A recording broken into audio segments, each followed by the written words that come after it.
13 billion years ago big bang हुआ, मतलब 13 से थोड़ा ज़्यादा, 13.8 कुछ, but 13 billion years ago big bang हुआ। एक सिंगुलर, मतलब एक पॉइंट था सिंगुलैरिटी से, और उसमें क्या हुआ, एक्सप्लोजन हुआ, बिग बैंग हुआ, ठीक है। और उसकी वजह से वो एक्सपेंड करने लगा और इससे बहुत सारा मैटर निकला, ठीक है। उसी मैटर से एक सन बने, प्लैनेट्स बने, सब बने। तो उसी मैटर से अर्थ बनी, ठीक है। तो अर्थ के बनने की प्रोसेस क्या है, सबसे पहले सारा मैटर कन्वर्ज हो गया तो अर्थ बनी, ठीक है। क्योंकि इतनी ज़्यादा हॉट थी, इतना ज़्यादा गर्म थी, तो ये कौन सी स्टेट में थी, तो मोल्टन स्टेट में थी, पिघली हुई बिल्कुल, ठीक है, मोल्टन स्टेट में थी। तो सबसे पहले अर्थ की अगर हम देखें स्टेट क्या थी, तो मोल्टन स्टेट में थी और बहुत गर्म थी, ठीक है। उसके बाद क्या होता है और कैसे बनी थी, बहुत सारे जितना भी मैटर था वो सब आपस में धीरे धीरे टाइम के साथ कन्वर्ज करता गया और ये एक बड़ा प्लैनेट बना दिया, ठीक है। जिसे टेक्निकल भाषा में प्लानिटरी एक्रीशन की प्रोसेस बोलते हैं, ठीक है। प्लानिटरी एक्रीशन मतलब एक्रीट हो गया सारा सामान, जितना भी मैटर था उस ऑर्बिट में, और वो सब एक्रीट करके उसने एक प्लैनेट बना लिया जो कि अर्थ है।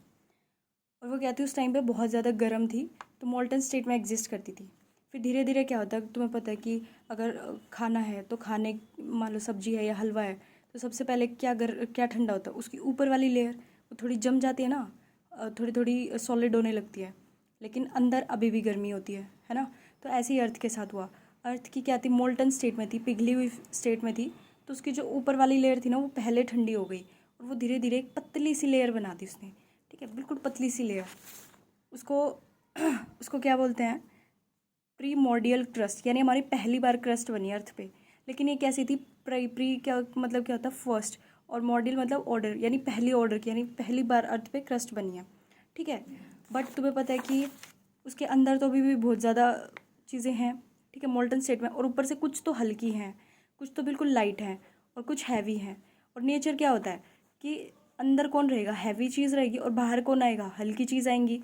तो बस उसके बाद क्या हुआ, अंदर गुड़गुड़ गुड़गुड़ होने लगी अकॉर्डिंग टू सर, ठीक है। तो अब वो क्या करती है, वो हल्की चीज़ें बाहर आना चाहती हैं और भारी चीज़ें अंदर जाना चाहती है। भारी चीज़ें जैसे आयरन हो गया, निकल हो गया, ठीक है, निकल, ये सब अंदर जाना चाहते हैं। और जो हल्की गैसेस हैं, ठीक है, यानी जो स्टीम हो गई, वो सब बाहर आना चाहते हैं। स्टीम हो गई या जो NH अमोनिया हो गया, ये सारे NH3 हो गए, सब बाहर आना चाहते हैं, ठीक है।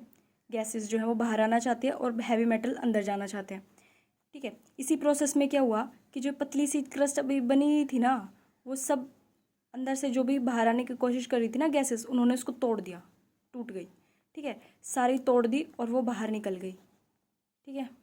मतलब यहाँ से हर जगह बाहर आने की उन्होंने कोशिश की। तो इसमें से उन्होंने क्या क्या निकाला, बहुत सारी गैसेस निकाली, ठीक है। उन्होंने जो स्टीम थी वो निकाली, यानी H2O गैसेस फॉर्म में वो निकाला, CO2 निकाला, कार्बन मोनोऑक्साइड, NH3, H2O। अच्छा, ऑक्सीजन अभी नहीं निकलेगा, ऑक्सीजन अभी नहीं बना है, तो ऑक्सीजन के अलावा बहुत सारी गैसेस निकाली, CO2, H2O, मतलब ऐसा हो गया था उस टाइम पे 50% CO2 थी, इतना निकला था, H2O ये सब निकली। और जब ये वाटर वेपर्स निकलेंगे तो ये निकल के क्या करेंगे, जो वाटर वेपर्स जितने भी निकलेंगे वो ऊपर आसमान में, और ये थोड़े से तो थे नहीं, बहुत ज़्यादा अमाउंट में निकले थे। तो ये एक टाइम पे क्या हुआ, कंडेंस होते होते होते होते होते होते उन्होंने क्या किया, जो अर्थ थी फिर से ठंडी हुई होगी, फिर से ऊपर वाली लेयर जम गई होगी, और इतने में जो ये इतना एक्सप्लोजन हो रहा है, इतने सारे वेपर्स निकल रहे, वो क्लाउड्स बना के और उस पर बारिश कर दी। और इस तरीके से पूरी अर्थ जो है वो पानी से कवर होगी, यानी 100% ओशियन आ गया। और जो नीचे जो क्रस्ट जो जम गई थी वो हमारी ओशियनिक क्रस्ट बन गई। अब यही ओशियनिक क्रस्ट आपस में भिड़ेंगी, ठीक है। ओशनिक क्रस्ट जो बेसाल्ट की होती है, ओशनिक क्रस्ट भिड़ेंगी, और एक भिड़ेगी एक नीचे जाएगी, पिघलेगी, और पिघल के कौन इसमें से निकलेगा, ठीक है।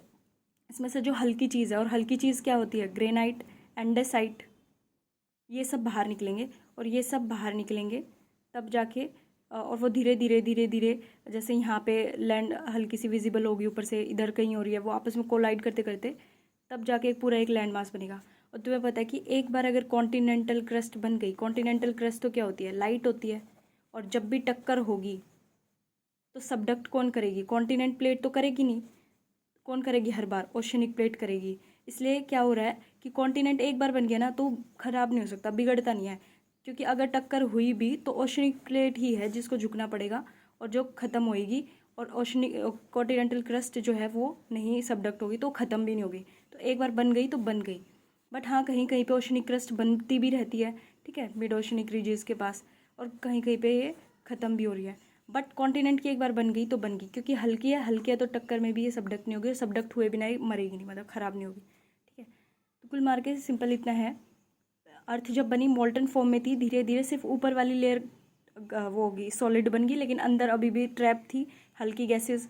तो वो अपना अरेंज करने के लिए कोई अंदर जाएगा, कोई बाहर आएगा, तो बाहर आने के लिए बहुत उत्सुक है, तो उन्होंने इतनी पतली सी लेयर को तोड़ दिया, और इतने सारा उसमें से वाटर वेपर्स गैसेस निकली थी, उन्हीं वाटर वेपर्स ने बारिश की, और एक टाइम पे क्या हुआ, पूरा अर्थ जो थी वो पानी से फिल हो गई, और जो अंदर जो ओशनिक क्रस्ट जो थी वो आपस में भिड़ती रही, और बहुत सारे उन्होंने जितना भी हल्का मैटर था वो बाहर आ गया, और आपस में मतलब छोटे छोटे कॉन्टिनेंट बनाए, फिर वो आपस में भिड़े, और फिर एक बड़ा कॉन्टिनेंट, और इस तरीके से लैंड बनती गई। और लैंड एक बार बन जाए तो वो ख़त्म नहीं होती, क्योंकि वो हल्की होती है, और टक्कर में भी वो सबडक्ट नहीं होएगी, और वो ख़त्म नहीं होगी, ठीक है। यही था, ठीक है। और जो ये गैस निकलने का प्रोसेस है, इसको क्या बोलते हैं हम, डी गैसिंग बोलते हैं। और ये क्या हो रहा है, भारी चीज़ें अंदर जाने की कोशिश कर रही है, हल्की चीज़ें बाहर आने की कोशिश कर रही हैं, जिसकी वजह से बाद में डी गैसिंग होगी। उसको बोलते हैं डेंसिटी के अकॉर्डिंग वो अपने आप को अरेंज करने की कोशिश करे, कि डेंस चीज़ें अंदर जाएँ, हल्की चीज़ें बाहर आए, तो उसको बोलते हैं डेंसिटी डिफ्रेंशिएशन, ठीक है।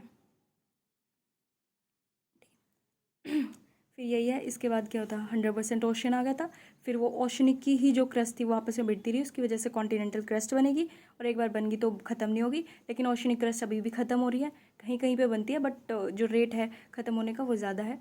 तो कॉन्टिनेंट्स जो हैं वो बढ़ते जा रहे हैं, और ओशनिक क्रस्ट जो है वो कम होती जा रही है, और क्रस्ट कम हो गई, ओशनिक क्रस्ट कम होगी, तो ओशन कहाँ रहेंगे, तो ओशन भी कम होते जा रहे हैं। This is trend.